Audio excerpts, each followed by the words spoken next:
Combat brigades leaving the war zone. Is it for good? Martha Raddatz joins us from Washington with more. And Martha, there are going to be about still more than 50,000 troops in Iraq for now, but this is a significant milestone.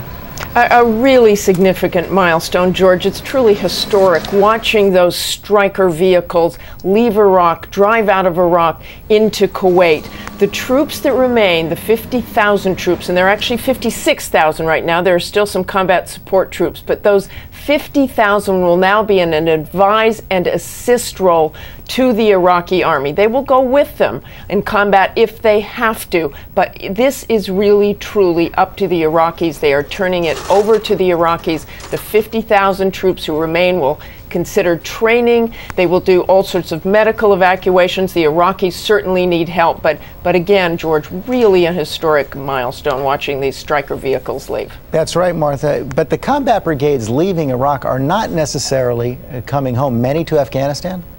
Well, they certainly won't go directly to Afghanistan, George, but indeed those troops will probably end up eventually in Afghanistan, because there's no one who's saying that we won't be in Afghanistan for a very long time.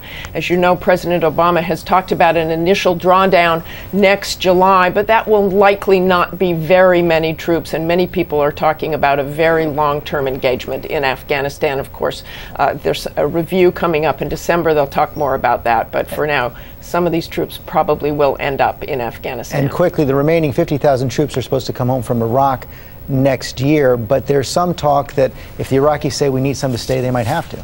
End of next year, that's the status of forces agreement, all U.S. troops out. But everyone I have talked to said they believe that the Iraqis, by the end of next year, if not before, will say we have to have some troops stay. So I think you'll see engagement in both these countries for some time to come. Okay, Martha Raddatz, thanks very much. We also have word this morning that a U.S. service member died in a bomb attack in southern Afghanistan.